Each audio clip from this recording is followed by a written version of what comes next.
네, 그러면은 CNN 부분 시작하도록 하겠습니다. 이 부분은 그 내용을 조금 다루면서 가도록 할게요. 그래서 제일 처음에는 뭐 CNN이 없었을 때 그리고 뉴럴 네트워크만 사용했을 때 약간 한계점이 있고 컨볼루션 레이어에 인자로 들어가는 뭐 커널 사이즈, 스트라이드 패딩 막 이런 것들에 대해서 좀 자세하게 설명하도록 하겠습니다. 그리고 뭐 전체적 구조의 아키텍처가 어떤 식으로 구성이 되고 이걸 엠리스트 이그젬플에 어떻게 코드로 작성할 수 있는지 이런 순서로 진행하도록 하겠습니다. 그래서 우선은 그 저희가 이렇게 보는 이미지 데이터는 사실 컴퓨터가 보기에 그냥 숫자잖아요. 그래서 저희가 보기에 x인 그림과 이렇게 살짝 기울어진 x인 값이 저희가 보기엔 다 x인데 컴퓨터가 보기에는 완전 다른 수치의 값들이라고 볼 수 있습니다. 그래서 그냥 이 전체를 놓고 봤을 때는 그냥 쭉 앞에서부터 읽어보면 다른 정보라고 파악하게 되겠죠. 그래서 이런 특징을 가진 이미지 데이터를 볼 때는 또 다른 접근이 필요하다는 게 네, 좀 뉴럴 네트워크만으로 했을 때 성능이 안 나오는 것으로 확인할 수 있습니다. 그래서 만약에 이런 이미지가 들어왔을 때 9x9 이미지가 들어왔을 때 얘를 뉴럴 네트워크만으로 판단하게 된다면 그 인풋 값이 이 왼쪽 그림과 오른쪽 그림이 다르게 되잖아요. 그래서 정확히 일치하는 그 아웃풋이 나오기 힘듭니다. 그리고 뭐 그림이 기울어질 수도 있고 시프트 될 수도 있고 그렇게 되면 또 값이 다 다른데 그 모든 거를 다 X로 이렇게 판단하기 위해서는 좀 다른 접근이 필요하거든요. 그래서 이거는 뭐 옛날에 있었던 연구인데 고양이 앞에 뭐 그림 보여주면서 뭐 고양이 앞에 쥐나 뭐 이런 거 보여주면서 어떨 때 자극이 존재하는지 전달이 되는지 실험한 결과입니다. 근데 사실 이 지금 전극이 들어갔던 위치는 이런 직선에 대해서 반응하는 위치였고요. 그렇기 때문에 그림을 바꿀 때 생기는 슬라이드의 끝에머리 저런 직선에 반응을 했다고 합니다. 그래서 그런 거를 신기하게 생각해서 사람들이 더 연구를 해봤을 때 그 이런 시각 세포들이 간단한 것을 구분하는 부분들이 있고 이것의 조합으로 더 컴플렉스한 형태를 구분하는 부분과 더 하이퍼 컴플렉스한 부분을 구분하는 부분으로 나눠져 있다. 이런 것을 발견했고 그거를 CNN 아키텍처에 적용을 했습니다. 그래서 뭐 여기 연구에서 결과들은 뭐 국소적으로 자극을 받고 단순한 모양에서 복잡한 모양의 자극을 받는 다양한 셀들이 존재한다. 이런 하이어키가 존재한다는 것을 네, 이 연구에서 밝혔습니다. 그래서 이거를 그 그러니까 CNN 컨볼루셔널 뉴럴 네트워크라는 이름으로 만든 사람은 요 얀니큰 교수고요. 그리고 처음에 만들어진 건 되게 오래됐습니다. 르넷5 같은 경우에는 5번째 모델인데 98년도에 이미 나왔었고 90년대 초에 이미 르넷1을 만들었었는데 이러고 나서도 한참 동안 잘 안 돼가지고 그러다가 2012년 막 이쯤에 이미지넷 나오면서 갑자기 다시 뜨기 시작했습니다. 그래서 우선 전체적인 구조를 먼저 설명드리고 가면은 이러한 이미지가 들어왔을 때 컨볼루션 연산을 하고 액티베이션 하고 뭐 컨볼루션 연산 액티베이션 풀링 또는 서브샘플링이라고 부르는 이런 전체적인 구조를 가지고 있습니다. 그래서 요게 묶인 게 하나 둘 셋 이 네트워크는 디자인이 이렇게 세 개로 되어 있고 마지막에 뽑은 피처들을 가지고 풀리 커넥티드 레이어에 넣어서 이게 어떤 클래스에 해당하는지 구분하는 태스크라고 보시면 되겠고요. 여기서 말하는 풀리 커넥티드 레이어는 저희가 방금 썼던 nn.linear라고 보셔도 무방합니다. 그래서 이 앞부분의 컨볼루션 연산과 풀링, 렐루로 이루어진 이 부분은 이 그림에서 어떤 피처들을 익스트랙션하는 부분이라고 보시면 될 것 같고 이 피처 익스트랙티드 된 피처를 가지고 결과적으로 어떤 클래스에 해당하는지 판단하는 부분은 이 뒷부분이라고 보시면 될 것 같아요. 그래서 여기 있는 컨볼루션 연산, 액티베이션이랑 뭐 풀링 하나하나 설명해 드리도록 하겠습니다. 그래서 우선은 컨볼루션 연산인데요. 컨볼루션 연산은 사실 CNN에만 있는 게 아니고 그냥 수학적으로 존재하는 그냥 어떤 연산입니다. 그래서 저게 멈춰서 여기 다시 켜놨는데 여기서 보시면은 겹치는 지점이 얼마나 일치하는지에 따라서 값이 이렇게 올라갔다 내려갔다 하거든요. 그래서 요 두 개의 어떤 이미지가 있을 때 하나가 다른 걸 통과할 때 얼마나 겹치는지에 대한 정도라고 보시면은 좀 이해하기 쉬우실 것 같아요. 그래서 네, 컨볼루션 연산이 이루어지는 과정인데 네, 인풋 이미지에 대해서 이렇게 이상하게 생긴 까만색 3x3짜리 커널이란 게 존재하고 이 커널을 통해서 하나의 결과값이 나오는 것을 확인할 수 있습니다. 그리고 여기 파란색 부분도 있고 하얀색 부분도 있는데 그 파란색 부분은 원래 이미지에 해당하고 이 하얀 부분은 패딩이라고 저희가 부르거든요. 그 겨울에 입는 패딩처럼 한 겹 둘러싸는 거라고 보시면 될 것 같고요. 그리고 이게 원래 GIF인데 이게 한 칸씩 이렇게 움직입니다. 요 까만 3x3짜리가 한 칸 이동하고 두 칸 이동하고 이렇게 가는데 그거를 스트라이드라고 부르거든요. 그래서 두 칸씩 이동하면 스트라이드가 2인 거고 뭐 한 칸씩 이동하면 스트라이드가 1인 거라고 보시면 되겠습니다. 그래서 이게 어떤 이미지가 있을 때 컨볼루션 연산을 적용하면 어떻게 되는지 설명을 해드리면은 여기 있는 필터를 가지고 인풋 이미지를 이렇게 쭉 훑어서 지나가게 됩니다. 그럼 여기 위에서부터 연산이 시작되는데 여기와 이 필터에 얼마나 일치하는지 관계 정도를 나타내는 게 이 아웃풋으로 나오게 되거든요. 수식은 아니고 그냥 계산을 해보면은 이 필터와 이 부분이 얼마나 일치하는지에 대한 결과값이라고 보시면 됩니다. 그래서 마이너스 1이랑 1 곱하면 뭐 마이너스 1이고 뭐 마이너스 1, 마이너스 1 곱하면 여기 일치하니까 1이고 이런 식으로 이렇게 쭉 더하면은 3x3짜리의 어떤 아웃풋이 나오게 되는데 그거에 이렇게 결과를 내서 평균을 내면은 0.77이 나오게 됩니다. 그럼 결과적으로 이 필터를 가지고 이 부분을 봤을 때 이 필터와 얼마나 일치하는지가 0.77이라는 수치로 나오는 거겠죠. 네. 그렇게 되면은 여기를 다음 칸도 쭉쭉쭉 계산을 해보면은 이렇게 값이 나오게 됩니다. 그렇게 되면은 완전히 일치하는 이런 부분 같은 경우에는 여기 1 나와 있는 거를 확인할 수 있고요. 그리고 또 여기 밑에 또 완벽하게 일치하는 부분을 보시면은 여기도 또 1인 것을 확인할 수 있습니다. 네, 그래서 컨볼루션 연산은 이렇게 필터와 인풋 이미지를 이렇게 겹쳐서 가면서 보면서 얼마나 일치하는지 맵을 만드는 거라고 보시면 될 것 같아요. 그래서 나오는 아웃풋 사이즈를 계산하는 식은 다음과 같은데 인풋 사이즈 이미지 가로 세로를 i라고 하고 커널 사이즈 얘를 뭐 k라고 하고 스트라이드 움직이는 그 한 칸 움직이는 거리를 스트라이드라고 하면은 아웃풋식은 이렇게 정의가 되게 되어 있습니다. 그리고 사실 하나의 이미지에 대해서 여러 가지 필터를 적용할 수 있거든요.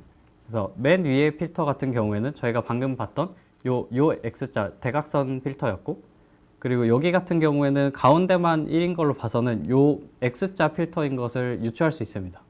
그리고 이 마지막 보라색인 아웃풋 결과를 보면은 여기 왼쪽 대각선만 1인 걸로 봐서 이렇게 생긴 필터를 적용했다는 것을 알 수 있거든요. 네. 그렇기 때문에 그 다양한 필터를 하나의 이미지에 여러 번 적용해서 피처들을 다양하게 뽑아낼 수 있습니다. 그래서 첫 번째 필터를 사용한 결과는 이 왼쪽 위에서 오른쪽 밑으로 내려오는 대각선 선들이 얼마나 존재하는지에 대한 결과값이고 여기 가운데 거는 X자 모양이 얼마나 존재하는지에 대한 결과값이고 그리고 또 여기는 이 반대로 오른쪽 위에서 왼쪽 밑으로 내려오는 요 값들이 얼마나 있는지에 대한 결과값입니다. 그래서 이 정보들을 조합해서 다시 컨볼루션을 할 수도 있거든요. 그렇게 되면은 이 앞에서 뽑았던 정보를 종합해서 또 새로운 정보를 만들어내는 거라고 보시면 됩니다. 근데 이게 컨볼루션 연산이 이렇게 적용하면은 되게 기존에 배웠던 뉴럴 네트워크와 좀 거리가 있는 것처럼 느껴지실 수 있는데 사실 얘네는 이렇게 바꿀 수 있거든요. 그 여기였다가 이 W0를 0에 곱해주고 뭐 W1을 1에 곱해주고 W2를 3 여기 이렇게 곱해주는 거를 이런 식으로도 바꿀 수 있습니다. 그렇게 되면은 이 스트라이드 1로 이동하는 것도 이렇게 이동하게 되겠죠. 그렇게 되면은 네, 이런 식으로 연산이 진행이 되고 각각의 값들은 이 파라미터들을 쉐어하면서 연산이 진행되게 됩니다. 이 W들은 필터라고 보시면 되고요. 같은 필터를 가지고 이렇게 쭉쭉 지나가면서 결과값을 내는 거라고 보시면 되겠습니다. 그래서 그 전에 사용했던 뉴럴 그냥 리니어 모델 같은 경우에는 모든 이 9개의 인자에서 4개의 인자로 모든 커넥션이 존재했잖아요. 근데 여기 같은 경우에는 특징이 이 파라미터를 쉐어하기도 하고 모든 인풋을 다 사용하지 않는 특징을 가지고 있습니다. 네. 그런 의미에서 연산적으로 효율성이 있고요. 그리고 이 위치 정보도 어느 정도 가져가기 때문에 그 시각적인 이미지 데이터에 대해서 사용할 때는 더 유리하다고 결과적으로 판명이 되어 있습니다. 네, 그래서 사실 이 CNN 연산 자체도 뉴럴 네트워크인데 약간 변형된 뉴럴 네트워크다라고만 보시면 될 것 같아요. 그래서 저희가 컨볼루셔널 뉴럴 네트워크 역시 뉴럴넷이랑 비슷한데 뭐 커넥션만 좀 다르고 웨이트 값만 좀 다른 거다라고 보시면 되고, 그렇게 되면 액티베이션 펑션도 당연히 들어가야 되겠죠. 그러면 컨볼루션 연산이 nn.linear와 비슷하다고 치면은 리니어 다음에 액티베이션 펑션이 있어야지 새로운 정보를 만들어낼 수 있으니까 액티베이션 펑션이 필요합니다. 그래서 제가 전 시간에 설명드렸던 렐루 말고도 그 질문해 주신 분이 한 분 계셨는데 여기 뒤에 부분도 사실 죽는 거나 다름없잖아요. 그래서 여기서 또 문제가 발생하는데 그것을 해결하기 위해서 이런 그 0보다 작을 때도 어떤 기울기를 가지는 이런 변형 모델들이 나왔습니다. 그래서 리키 렐루라고 부르고 랜더마이즈 리키 렐루라고 부릅니다. 그래서 렐루에 대해서 다시 한번 생각해 보면은 우선 학습이 빠릅니다. 그래서 y는 x 부분, 여기 부분을 미분하는 건 되게 쉽기 때문에 그레디언트 1이니까 그냥 바로바로 전달되면은 그레디언트가 크게 전달되고요. 그리고 시그모이드나 탄H가 베니싱 그레디언트라는 현상이 발생하는 이유는 미분을 해보면은 알 수 있습니다. 얘네 값들이 다 0에서 1 값으로 되고 미분 값도 이 0에서 1 값을 곱한 값이 되기 때문에 얘네 두 개를 곱하면 점점 더 작아지겠죠. 그렇게 되기 때문에 베니싱 그레디언트가 발생했고 레이어가 깊어지면 깊어질수록 학습이 잘 안 됐습니다. 하지만 렐루를 사용하면서 그 부분은 어느 정도 해결했고요. 그리고 연산면에서도 엑스포넨셜 연산보다는 훨씬 빠르기 때문에 장점이 있습니다.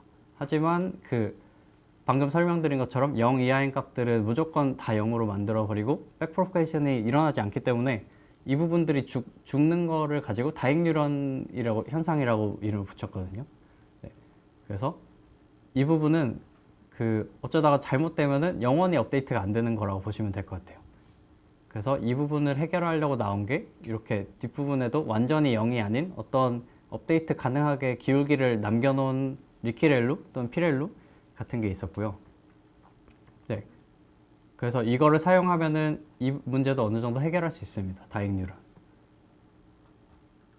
네. 그 컨볼루션 연산을 그냥 아까처럼 수치적으로 보여드리면은 감이 잘 안 오실까봐 그 이미 사람들이 사용하는 필터를 사용해서 그 적용을 하면 값이 어떻게 바뀌는지 보여드리려고 준비했는데요. 네. 우선은 뭐 아웃라인 필터라는 그걸 사용하면은 여기서부터 이렇게 쭉 지나가면 이런 결과값이 나오게 됩니다. 만약에 저희가 CNN에서 학습한 모델이 이 아웃라인 필터를 가지고 있다면 다음 레벨로 이 값을 전달하게 되겠죠. 그리고 뭐 엠보싱 필터라는 것도 있고 그렇게 되면은 여기는 아웃라인에 대한 정보고 여기는 뭐 이렇게 바꾼 정보를 전달하게 됩니다. 그리고 블러 필터도 있고 등등 여러 가지가 있는데 얘네를 가지고 다양한 필터를 적용했을 때 액티베이션 정도에 대한 조합을 가지고 다음번에도 또 연산을 하게 됩니다. 그렇게 되면 점점 더 복잡한 모양이고 더 다양한 모양을 학습할 수 있게 되겠죠. 그래서 방금은 그냥 이미지에 대해서 한 번 필터를 적용했을 때 결과값인데 걔네들을 여러 번 적용하고 필터를 늘리면 늘릴수록 다양하게 결과를 뽑아낼 수 있습니다. 그래서 저희가 하려고 하는 거는 그냥 컨볼루션 연산을 한 레이어로 적용하는 게 아니고 딥 뉴럴 네트워크처럼 딥 컨볼루셔널 뉴럴 네트워크를 만드는 것을 하려고 하는 겁니다. 근데 이게 또 문제가 있는 게 여러 번 커널을 적용하려고 하면은 저희가 아까 봤던 시기에 의해서 이미지 크기가 점점 줄어들잖아요. 그렇게 되면은 9x9 이미지의 경우 커널을 저희가 깊게 쌓아서 그 더 복잡한 피처들을 뽑고 싶을 때 좀 어려움이 있습니다. 한 번 적용하면은 7x7로 이미지가 줄어들게 되고 두 번 적용하면은 또 2가 줄고 점점 줄어서 이 4번까지밖에 적용을 못 하거든요.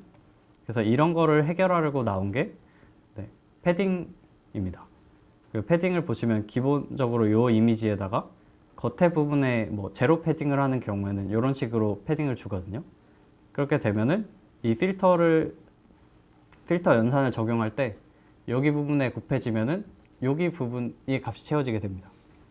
그렇게 되면은 이게 원래 9x9에서 두 개가 늘어난 상태였는데 연산을 하고 난 이후에도 9x9의 아웃풋이 나오는 것을 확인할 수 있거든요.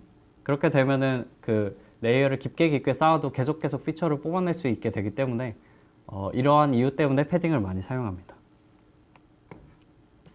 그래서 패딩까지 들어갔을 때 아웃풋 사이즈 계산하는 식을 보면은 그 양쪽에 패딩이 추가됐기 때문에 그냥 2 곱하기 P가 추가된 것을 확인하실 수 있습니다. 네. 기존의 식은 여기 부분이 없었는데 여기 부분만 추가된 거라고 보시면 되고요. 그래서 인풋 사이즈랑 아웃풋 사이즈가 동일하도록 하려면 그냥 이 식을 계산하면은 네, 몇을 넣어야지 그 사이즈가 그대로 유지되는지 알 수 있습니다. 보통은 311을 넣거든요. 커널 사이즈 3에 스트라이드 1에 패딩 1을 넣으면은 그냥 들어왔던 인풋 그대로 아웃풋이 나오게 됩니다. 그리고 또 반대의 경우도 있는데 이미지가 진짜 너무 크면은 이 이미지를 다 줄이지도 못했는데, 그러니까 피처가 이미 다 뽑혔는데도 이미지가 너무 클 수가 있습니다. 그렇기 때문에 어느 정도 충분한 정보를 뽑아냈다면 얘네를 전체 사이즈로 가지고 연산을 할 필요가 없는 거죠. 오히려 연산량에 되게 소모되는 거기 때문에. 네. 그렇기 때문에 이 큰 이미지를 3 곱하기 3 커널로 300단계 뽑아내도 이미지는 3000 x 1200이 됩니다. 그렇게 되면은 연산량 엄청 많고, 그리고 솔직히 그 정도까지 필요 없는데 이 이미지를 너무 크게 가져가는 경우일 수도 있거든요. 상황에 따라 다르지만. 네. 그래서 그때 사용하는 게 다운샘플링 또는 섭샘플링이라고 부르는 기법입니다. 그래서 어느 정도 이 크기에서 저희가 뽑아내고 싶은 피처들을 뽑아냈다면 아예 그냥 확 줄여서 놓고 좀 더 넓게 보는 게 오히려 효율적일 수 있거든요. 점점 이렇게 줄여 나가서 정보를 최소한으로 사용하면서 최대의 효율을 내는 방법이라고 이해하시면 될 것 같아요. 대표적으로 쓰는 방법이 맥스 풀링이랑 에버리지 풀링이 있는데, 맥스 풀링 같은 경우에는 지금 2 곱하기 2 커널에 스라이드 2를 적용한 거라고 보시면 될 것 같고요. 그래서 여기 네모에서 가장 높은 값을 뽑는 겁니다. 그럼 가장 강한 자극 또는 가장 특출난 값을 뽑아서 다음 레이어에 전달하는 거라고 보시면 될 것 같고, 그리고 다음에도 보시면은 30만 전달된 것을 볼 수 있습니다. 여기도 제일 큰 값, 여기도 제일 큰 값이 전달이 되고, 에버리지 풀링 같은 경우에는 이 영역에서 전체적으로 평균 어느 정도의 액티베이션이 일어났는지를 전달하는 거라고 보시면 될 것 같아요. 여기 평균 내서 뭐 8 나오고 여기 해서 20 나오고 하는 것을 확인할 수 있습니다. 근데 그렇게 되면 언제 맥스 풀링을 사용하고 언제 에버리지 풀링을 사용해야 될지가 고민이실 텐데, 네. 이 특징을 생각해 보면은 좀 힌트를 얻을 수 있습니다. 그래서 맥스 풀링 같은 경우에는 강한 자극만 기억하는 거고, 그 에버리지 풀링 같은 건 평균적 자극을 기억하는 거잖아요. 그래서 어떤 이미지에서 어떤 물체가 존재하는지 안 하는지에 대한 그런 클래시피케이션 태스크 같은 걸 할 때는 맥스 풀링을 하는 게 좀 더 유리하긴 합니다. 그냥 저희가 원하는 필터가 있었는지 그거에 대한 높은 액티베이션이 있으면 그 값을 그냥 전달하면은 클래시피케이션 하는데 도움이 되기 때문이고요. 에버리지 풀링 같은 경우에는 좀 전체적인 정보를 가져올 때 쓴다고 보시면 될 것 같아요. 그래서 예를 들어 이런 이미지에서 초록색이 얼마나 많은지에 대한 수치라면은 사실 맥스 풀링보다는 전체적인 수치를 뽑아내야 되는 게 저희 목표이기 때문에 그런 경우에는 에버리지 풀링을 사용하는 게 좀 더 합리적이라고 볼 수 있습니다. 그래서 모델 디자인할 때는 약간 그런 거를 고려해 주시면은 더 성능을 높일 수 있고요. 그래서 저희가 지금 컨볼루션 연산 알아봤고, 그 다음에 섭샘플링, 맥스 풀링, 에버리지 풀링 알아봤고, 그 다음에 액티베이션 펑션 이렇게 알아봤습니다. 근데 얘네를 배치도 하나하나의 연산인데 얘네를 어느 순서로 배치해야 될지도 또 문제잖아요. 그래서 보통 쓰는 거를 소개해드리면은 일단 컨볼루션을 몇 번 해줍니다. 네, 컨볼루션 한 번 하고 액티베이션 할 수도 있고 아니면 뭐 2번 하고 액티베이션 할 수도 있는데요. 그래서 일단 하고 액티베이션 하고 그 다음에 이 과정을 몇 번 반복해 줍니다. 그리고 다시 풀링을 해서 이미지를 축소시키고 그리고 이 전체 과정을 또 몇 번 반복해 줍니다. 그렇게 되면은 제가 처음에 보여드렸던 자동차 사진 나오고 클래시피케이션 하는 그 모델이랑 지금 똑같은 거거든요. 그리고 맨 마지막에 풀리 커넥티드 레이어를 통해서 이 앞에 뽑은 피처를 가지고 어떤 클래스인지 구분하는 부분만 추가해 주면은 클래시피케이션 태스크를 풀 수 있습니다. 네, 그래서 방금 거를 이미지로 바꾸면 다시 이렇게 되겠죠. 네, 여기서는 컨버전 한 번에 액티베이션 한 번 이렇게 붙여놨고요. 그래서 여기까지 혹시 이해되시나요? 네, 알겠습니다. 근데 앞에 연산들에 대한 이해도 중요한데 사실 CNN 연산 자체는 3차원적으로 이해하는 게 더 중요하다고 생각하거든요, 저는. 그래서 저희가 어떤 이미지를 봤을 때 저희가 볼 때는 그냥 평면의 고양이 사진이지만 사실 RGB 값을 가지고 있습니다. 그래서 볼륨 데이터를 가지고 연산을 하는 거고요. 그리고 컨볼루션 연산을 한다고 하면은 이 한 채널에 대해서만 보는 게 아니고 전체 채널에 대해서 봅니다. 그렇게 되면은 3 곱하기 3 필터, 3 곱하기 3은 요 앞에서 봤을 때 3 곱하기 3이고요. 그리고 요 뒤에는 채널 수는 그냥 일단 3으로 고정되어 있는 상태죠, 지금. 그리고 스트라이드 1, 패딩 1, 채널 16으로 하면은 결과값이 이렇게 나옵니다. 그래서 요 이미지는 그냥 랜덤하게 제가 그냥 정한 거고, 여기 3 곱하기 3 그리고 깊이 3을 가지는 부분에 대해서 한 번 연산을 하면은 요만큼이 나오거든요. 근데 이거를 이렇게 쭉 지나가면은 요 앞에 맨 처음에 첫 번째 채널에 대한 결과값이 채워지는 겁니다. 그리고 여기 채널 또는 필터가 16개로 제가 설정을 해놨기 때문에 이거를 또 한 번 더 하면 요 뒤에가 하나 생기거든요. 그거를 또 이미지 전체에 대해서 이렇게 쭉 훑어가면서 돌아가면 두 번째 층이 생기게 됩니다. 그리고 이걸 계속하면은 16개의 결과값이 나오게 되겠죠. 그래서 보실 때 컨볼루션 연산이 뭐 이 앞에 거를 전체를 본다는 거를 아셔야 됩니다. 네. 그렇게 해서 연산을 한번 하면은 이렇게 아웃풋이 나오게 되는데, 여기에 액티베이션 펑션을 적용해 주고, 그럼 사실 형태는 변하지 않거든요. 그래서 액티베이션 펑션을 통해서 논리니어리티를 추가해 주고, 그 다음에 다시 여기다 풀링을 해줍니다. 그렇게 되면은 뭐 하이트 위트가 뭐 반으로 줄어들게 저희가 임의로 정하면 뭐 뎁스는 16으로 계속 유지되되 가로 세로가 이렇게 쪼이게 되거든요. 그리고 이 과정을 또 반복할 수 있습니다. 그렇게 되면은 또 컨볼루션 연산을 3 곱하기 3에다가 이 16 전체를 봐서 하나의 아웃풋 여기 조그만 데를 만들어내고, 그거를 또 32번 반복하면은 이렇게 볼륨을 또 만들어낼 수 있습니다. 그래서 여기 볼 때도 한 번에 볼 때 무조건 이 뎁스는 전체를 본다라는 거를 기억해 주셔야 되고요. 네. 그래서 이런 과정을 계속 반복하면은 뭐 계속 늘어나서 256개까지 늘어나고, 얘네를 나중에 풀리 커넥티드 레이어에 쓰기 위해서 일렬로 쫙 펴줍니다. 그렇게 되면 여기서부터 여기 맨 뒤까지 이렇게 쭉 펴서 일렬로 핀 거고요. 그 뒤에부터는 디자인하기 나름인데 그냥 뉴럴 네트워크 하나 만들어서 통과하고 액티베이션하고, 통과해서 어떤 클래스인지 구분하는 태스크, 저희가 구분하고자 하는 클래스 개수만큼으로 디자인을 해주시면 됩니다. 네. 예를 들어 이런 값이 나왔다고 치면은, 근데 이번에는 또 로스 펑션에 대해서 생각을 해봐야 되잖아요. 근데 이 클래시피케이션 태스크와 관련해서는 저번에 썼던 민 스퀘어드 에러나 L1 로스 말고 주로 크로스 엔트로피 로스라는 걸 많이 사용합니다. 그리고 저희 라벨로는 어떤 특정 값이라기보다는 라벨이 어떤 이 이미지가 고양이 이미지에 해당한다라는 원합 벡터 또는 그냥 고양이라는 답이 존재하겠죠. 그렇게 되면은 요 두 개를 비교해야 되는데, 우선은 원합 벡터로 바꿔서 0과 1로 바꿔줍니다. 근데 얘는 원합 벡터 상태는 확률 분포라고 볼 수 있잖아요. 합이 1이기 때문에. 근데 얘는 확률이 아니기 때문에 비교가 사실 불가능한 상태입니다. 해도 되긴 하는데 잘 안 돼요. 그렇기 때문에 어떤 수치와 확률을 비교하는 건 말이 안 돼서 이 수치를 다시 확률로 바꿔줘야 되거든요.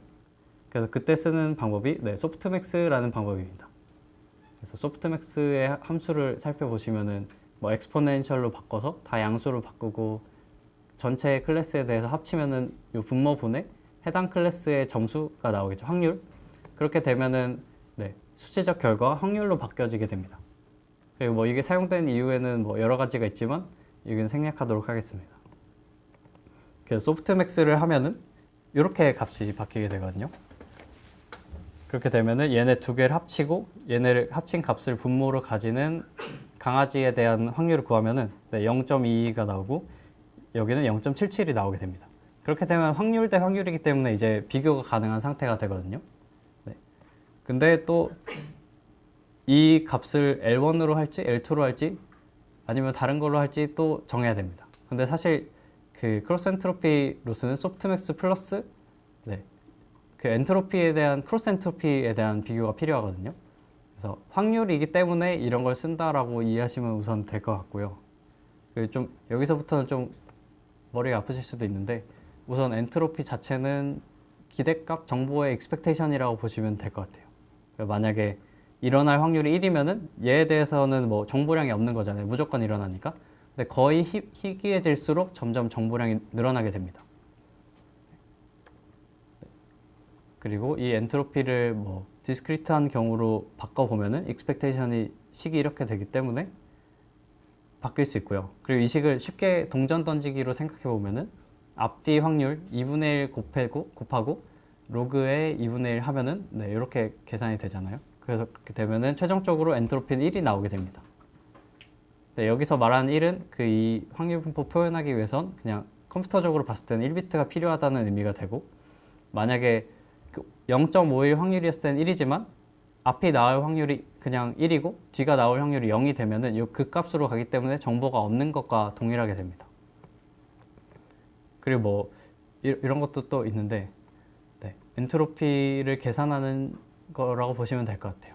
그래서 이 부분 일단 생각하고 사실 네, 크로스 엔트로피를 맥시마이제이션 한다는 게 미니마이즈 하는 게 사실 KL 다이버전스를 미니마이즈 하는 것과 동일한데, 이거는 두 분포의 차이라고 보시면 될 것 같아요. 그러니까 저희가 아웃풋으로 나온 어떤 확률 분포, 고양인지 강아지인지에 대한 확률 분포가 있고 정답인 확률 분포가 있는데, 그 두 개의 거리를 최소화하는 방법으로 크로스 엔트로피 로스를 쓴다라고 이해하시면 될 것 같아요. 그래서 네, 계속 나오는데 네, 이 두 개의 분포의 차이를 줄이는 거라고 보시면 될 것 같고요. 그래서 이거를 왜 민스퀘어드 에러나 L1 로스를 안 쓰고 얘를 써야 되는지를 한번 살펴보면은 네, 이런 식으로 값이 달라지기 때문이라고 보시면 될 것 같아요. L1 로스였다면은 만약에 정답이 1이고 예측이 0.9면은 로스가 0.1일 겁니다. 그리고 정답이 1인데 0.3으로 했으면 0.7로 L1 로스가 나오겠죠. 근데 크로스 엔트로피 로스는 이렇게 잘못 맞춘 거에 대해서 더 많은 페널티를 줍니다. 로스를.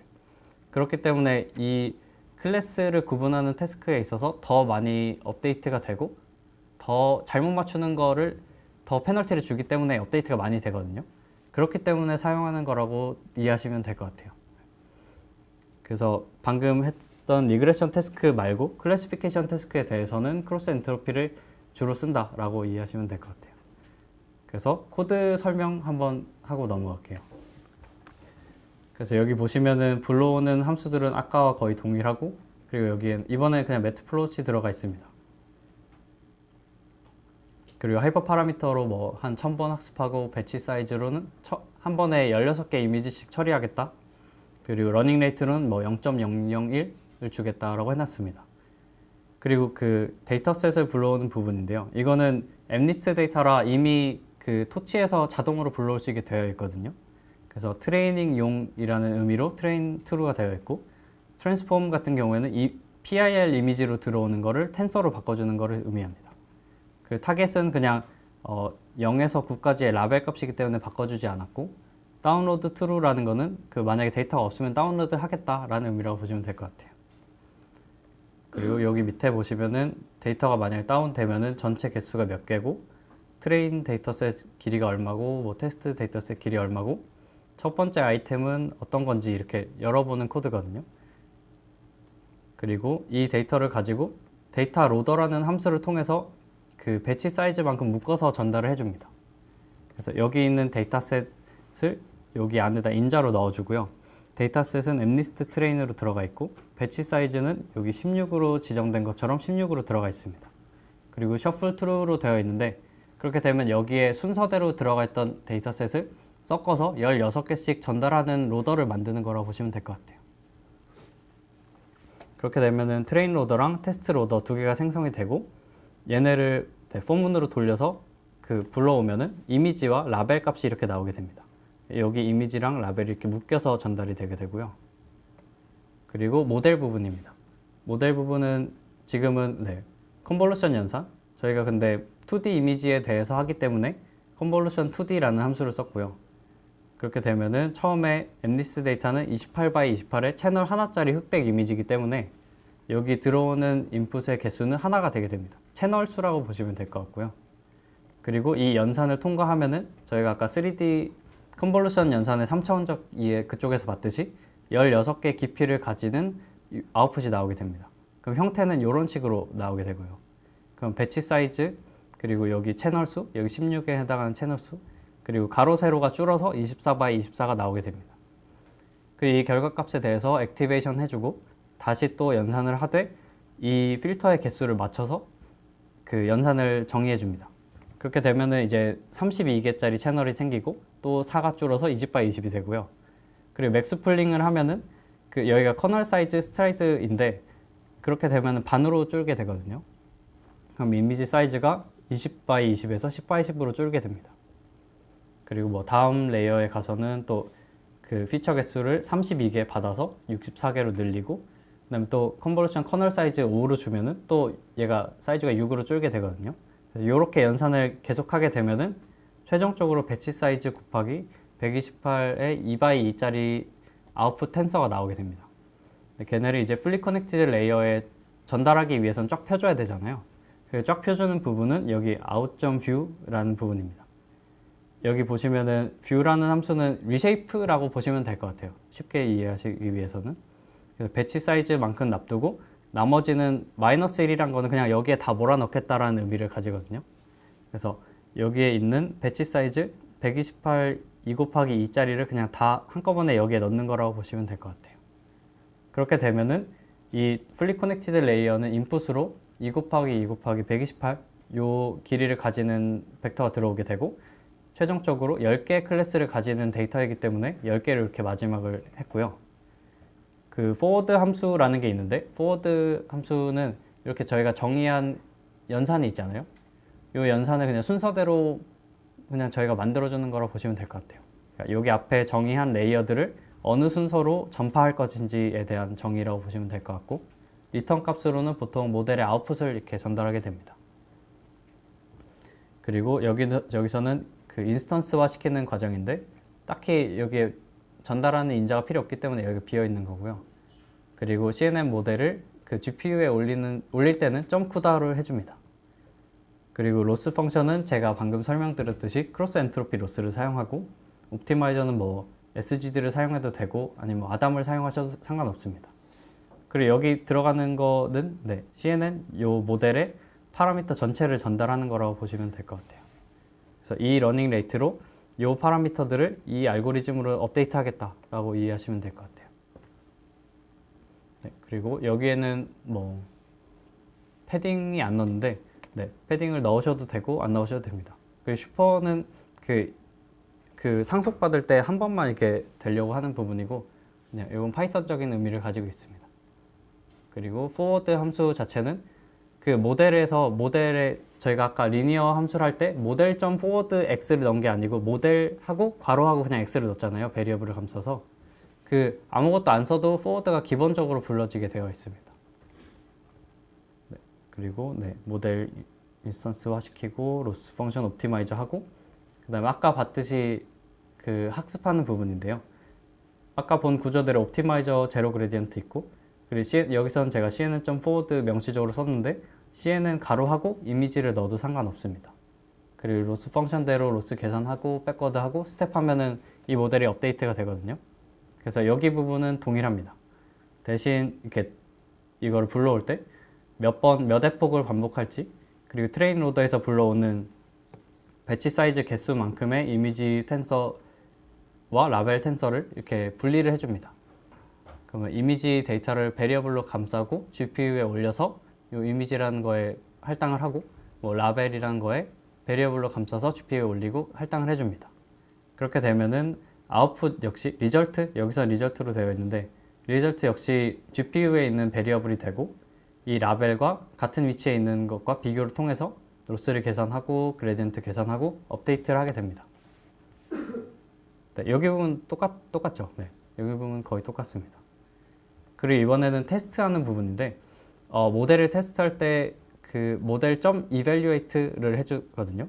근데 이게 적용되는 경우는 배치 노멀라이제이션이랑 등등 그 학습 때 들어가는 거라고 보시면 될 것 같아요. 드랍아웃이랑 배치 노멀라이제이션은 제가 설명은 안 했는데 혹시 아시는 분은 아마 그 부분이 정지되는 거라고 말씀드리면 될 것 같아요.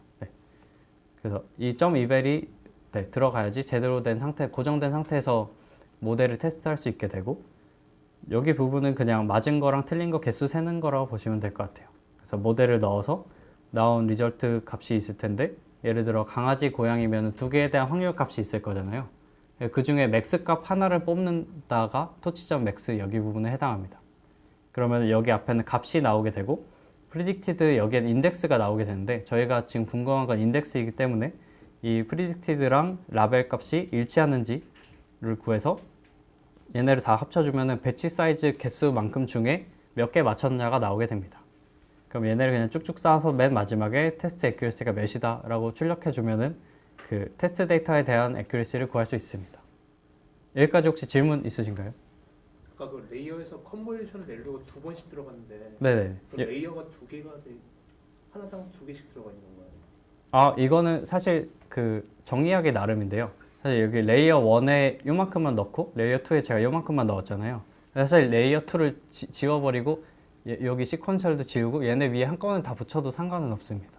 그냥 제가 여기 중간중간 한 번씩 끊어서 뭐 그냥 보려고 만든 거라고 보시면 될 것 같고요. 네. 그래서 네, 사실 레이어 1, 2는 그냥 하나로 붙여도 무관합니다. 네, 또 질문 있으신가요?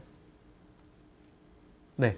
처음에 필터 종류 같은 거는 네. 설정할 때 어떻게 하나요? 아, 필터 자체는 랜덤으로 주고 알아서 학습하게 하는 거라고 보시면 될 것 같아요.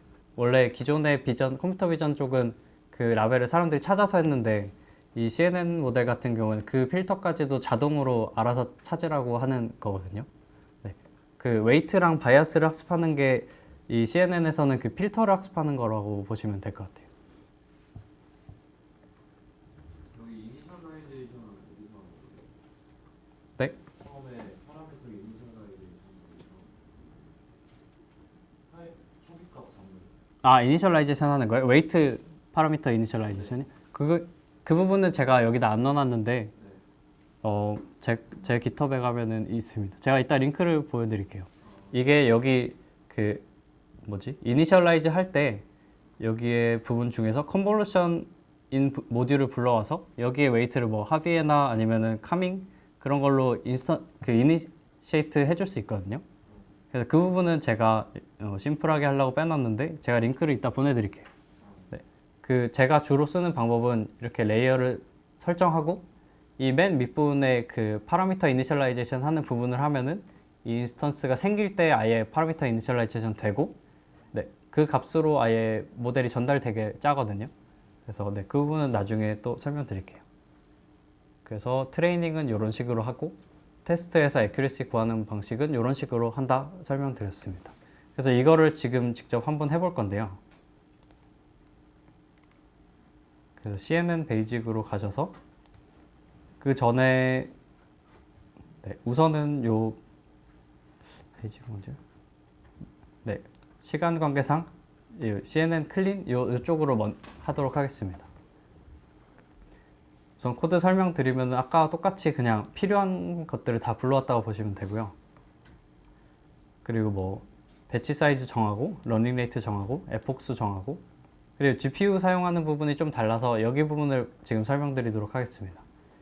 제가 노트북에 GPU가 있어서 돌릴 수 있을 것 같은데 여기 보시면은 그 방금 질문하셨던 것처럼 그냥 하나의 레이어로 이름 붙여서 시퀀셜 안에 다 넣어도 무방합니다. 네. 그리고 그 저는 이렇게 모델을 인스턴스화 시키고 GPU가 있으면은 요 이제 뭐 옵션으로 하거나 이렇게 전달이 돼서 얘가 있으면 GPU에 올리는 부분, 이 부분을 적용하도록 이렇게 하기도 하고 이 부분 떼서 아예 따로 만들기도 합니다. 그래서 크로스 엔트로피 로스를 사용했고 아담 옵티마이저 쓰고 이 모델의 파라미터들을 업데이트하도록 했고요. 그리고 GPU가 있으면은 이 베리어블을 뭐 쿠다 해서 GPU에 올리도록 하고 아니면은 그냥 베리어블로 해서 전달하게 해놨습니다. 그리고 이 X를 모델에 전달하면은 아웃풋이 나오게 되고 로스 펑션대로 계산되고 백워드 옵티마이저 점 스텝 여긴 또 동일합니다. 그렇게 되면은 뭐 한 이건 두 회폭 정도 학습한 건데 되면 한 99% 정도가 나오거든요. 그리고 리니어로 해봤을 때 리니어는 한 10번 돌렸을 때 결과입니다. 그래서 얘는 한 78%. 그래서 이미지 데이터에 관련해서는 네, CNN이 뭐 이미 검증된 거지만 확실히 좋은 결과를 내고 있습니다. 그래서 지금 해볼 거는 그 혹시 이 데이터셋도 폴더에 다 있으신가요? 그 가면은 여기 프로세스드랑 러 폴더가 생성이 되어 있으면은 데이터도 가지고 있는 거고요. 만약에 없으시면은 여기 다운로드 트루 여기 부분을 실행하시면 다운로드가 될 겁니다. 그래서 우선 데이터가 없으신 분은 여기 부분 위에서부터 여기까지 실행해서 데이터셋 다운 받아 주시고, 그 다음에 로더 부분은 그냥 제 거 그냥 복붙해서 쓰시면 될 것 같아요. 지금 해볼 부분은 그 모델을 만드는 부분인데, 아예 이번에는 클래스로 CNN 클래스로 한번 만들어 보도록 하겠습니다. 그래서 정의를 먼저 해주시고, 처음에 저희가 28x28 그리고 채널 1짜리 데이터를 가지고 걔네를 배치만큼 이렇게 묶어서 전달하잖아요. 그래서 그거를 가지고 뭐 그 몇 개의 필터를 사용하고 컨볼루션 커널 사이즈, 스트라이드, 패딩 몇으로 줄지 이렇게 디자인해 보는 시간을 가지도록 하겠습니다. 그 텐서플로우 같은 경우에는 가로 세로 채널로 되어 있는 게 맞나요? 기억이 잘 안 나는데 그 토치에서는 배치 사이즈하고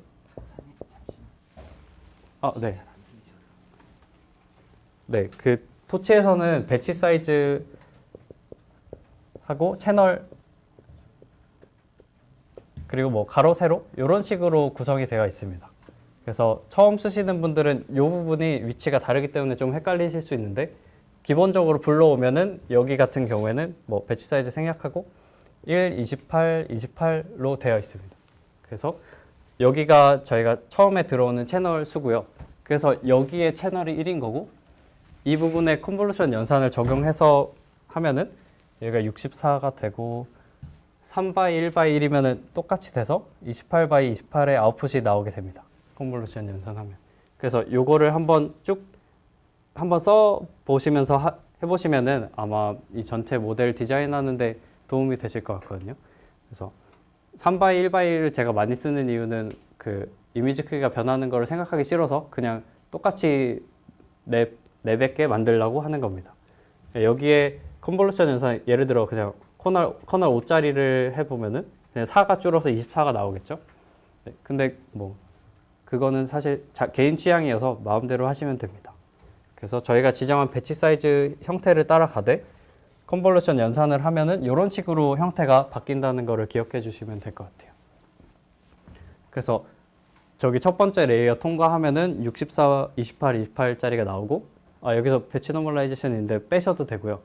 렐루 통과하면은 형태 똑같고, 컨볼루션 2D 64, 128 통과하면은 여기만 또 바뀌어서 128에 28, 28이 되게 됩니다. 그리고 가운데 맥스 풀링 2D 있고 2,2짜리 통과하면은 이제서야 이게 14x 14로 이렇게 줄어들게 되고요. 그때도 채널 수는 똑같습니다. 그래서 이런 걸 쭉쭉 적어 가시면서 하면은 이 데이터가 어떻게 변화되는지 확인하실 수 있고요. 그래서 처음 데이터 형태, 컨볼루션 연산 통과했을 때 어떻게 바뀌는지 쭉쭉 써가시면은 마지막에 뭐 리니어에 몇 개를 넣어야 되는지 금방 찾으실 수 있습니다. 그래서 아까 제가 보여드린 코드는 좀 복잡했는데 엄청 심플하게 바꾸면은 이렇게도 볼 수 있습니다. 컨볼루션 하고 렐루 하고 맥스 풀링해서 28x 28짜리를 14x 14로 줄이고, 그다음에 뭐 컨볼루션 렐루 맥스 풀링 하면은 또 7x7로 줄어들잖아요. 그리고 필터 개수 128개고 7x7로 줄어들었으니까 이렇게 리니어 임의로 생성하면은 그냥 피처 익스트랙션 하는 부분, 그냥 클래스 구분하는 부분 이렇게 학습할 수 있습니다. 되게 심플하게 만들면 이렇게 돼요. 그 컨볼루션 연산 사용하실 때 어떤 인자를 넣어야 되는지 헷갈리시면 여기 도큐멘트를 찾아보시면은 토치 nn comp2d라고 나오거든요. 그러면 들어오는 채널 수, 그리고 뭐 나가는 채널 수, 커널 사이즈, 스트라이드 패딩 이렇게 줄 수 있습니다. 다일레이션이나 그룹 같은 경우에는 좀 또 업그레이드 된 내용이어서 생략하도록 하겠습니다. 그래서 보시면은 인풋으로 어떤 게 들어오는지 형태가 이렇게 나와 있거든요. 보시면은 배치 개수, 넘버 오브 데이터라고 보시면 될 것 같고, 채널, 하이트, 위스 이렇게 되어 있습니다. 그렇게 되면은 아웃풋은 저희가 아까 했던 식 그대로 이런 식으로 계산이 되게 되고, 쓰실 때는 제가 코드 보여드린 것처럼 이렇게 쓰시면 됩니다. 그래서 여기 이걸 써드릴게요. 커널 스트라이드 패딩.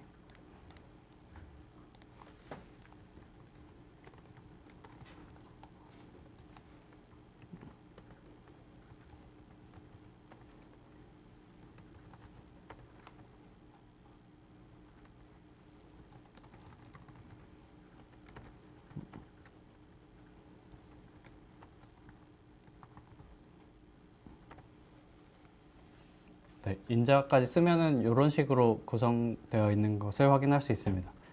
네, 길어가지고 제가 생략했는데 들어오는 채널 수, 나가는 채널 수, 커널 사이즈, 스트라이트 패딩 순서라고 보시면 될 것 같아요. 네, 그럼 제가 지금 앞에 보여드리고 있는 코드로 전체 구조를 한번 설명해 드리면은 지금 이미지 자체는 배치는 무시하고 28x 28이고 채널이 하나짜리 인풋이 들어왔을 때 첫 번째 이 nn.conv2d를 통과하면은 64개 아웃 채널이 나오잖아요. 그래서 여기 그린 것처럼 28x 28, 64짜리 텐서가 나오게 됩니다. 그리고 뭐 액티베이션 펑션은 일단 무시하고 맥스 풀링 2,2를 해주면은 14x 14에 64로 줄어들게 되는데 거기에 다시 컨볼루션 연산을 여기 부분을 적용하게 되면은 여기 옆에 있는 것처럼 14x 14에 128개 채널을 가지는 아웃풋이 나오게 됩니다. 그리고 뭐 액티베이션 또 무시하고 맥스 풀링을 해주면은 7x7에 128개의 채널을 가지는 아웃풋이 생기게 되잖아요.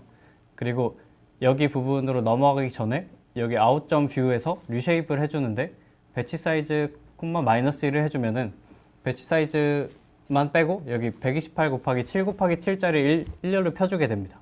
그렇게 되면 여기 밑에 있는 것처럼 일렬로 쭉 핀 128 곱하기 7 곱하기 7짜리 노드가 생기게 되는데 그리고 그 다음 단계로 넘어가서는 얘네 개수만큼 인풋으로 받고 400개의 아웃풋을 내는 레이어를 하나 만듭니다. 그렇게 되면 여기 가운데에 보이시는 것처럼 400개짜리 아웃풋이 나오게 되거든요.